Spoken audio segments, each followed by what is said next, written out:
6 शास्त्र 18 पुराण, कितने ग्रंथ पुराण, सब में बस केवल इस मनुष्य को जगाने की बात कही गई। बार बार मानव को सावधान करने की बातें कही गई शास्त्रों में।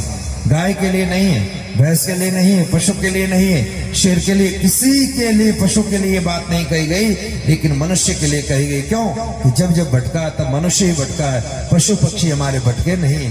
पक्षियों का भी अपना एक समय होता है, ठीक है ना, उनकी उम्र होती है, उनका भी खाने का समय होता है, उठने का समय होता है। पशु पक्षी रात्रि का सूर्य अस्त होते ही अपना अपना महाराज घर पकड़ लेंगे, अपने अपने स्थान पर चले जाएंगे और भूखे रहेंगे, फिर भी वो रात्रि भर बैठे रहेंगे। लेकिन मनुष्य सूर्यास्त के बाद में शुरू होगा खाना, पूरी रात्रि खाता ही रहता। सुबह पक्षी ब्रह्म मुहूर्त में उठ करके और अपना दाना पानी चुगने के लिए चले जाते कि नहीं, सबका अनुभव है।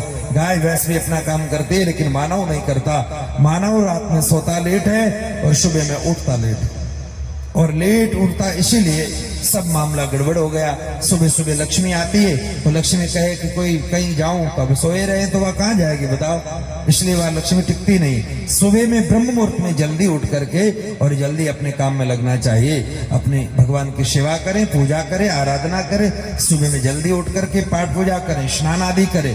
3-4 बात का विशेष ध्यान रखेंगे आप लोग। सुबह यदि माताएं बहनें स्नान किए बगैर रसोई घर में न जाए तो उस घर के अंदर कोई प्रकार की कमी रह ही नहीं सकती। लक्ष्मी जी सदैव वहां निवास करेगी। स्नान करके जाना। उसके बाद में पहली बात तो ये कि आपको चाय पीनी नहीं, छोड़ दो चाय। चाय की बीमारी बहुत लोगों में हो गई है। अब बात तो कहनी पड़ेगी आपको, क्योंकि अच्छी बात तो नहीं लगेगी, लेकिन फिर भी निवेदन करेंगे। एक बच्चा था तो जन्म हुआ, थोड़े दिन बाद में रोने लगा, तो डॉक्टर के पास में लेकर के गए। डॉक्टर के पास में लेकर के गए और कहा कि साहब ये तो रो रहा है। तो डॉक्टर साहब ने कहा इसको चाय पिला दो, ठीक हो जाएगा। और घर लेकर के गए, चाय पिलाई तो छोरो रो तो रुक गयो, तो देखो चाय रो चमत्कार देखो, ते चाय पिलाओ तय और तो ठीक रहेगो। अब वो चमत्कार कोनी है, और 9 महीना इन मारे पेट में मां रोज न चाय पीवती, जिन छोरा री आदत पड़ गई, इन बात 12 दिन चाय की जरूरत है। इन वास्ते थोड़ा ध्यान रखना, मारी पेट में बिनी अकल खराब नहीं करनी, अच्छी बातें सुननी, अच्छी बातें पढ़नी, भागवत पढ़नी, गीता पढ़नी, रामायण पढ़नी, ताकि उस बच्चे के ऊपर अच्छे संस्कार पड़े। चाय 3 नुकसान करती। प्रथम, आपकी भूख जो नींद है, नींद को समाप्त कर देगी। ड्राइवर लोग, गाड़ी चलाने वाले लोग हैं, उनको जैसे थोड़ी बहुत नींद आने लगती तो गाड़ी को साइड में किया और चाय पी लेते, चाय पीते ही और नींद गई, फिर उनके नींद नहीं आती।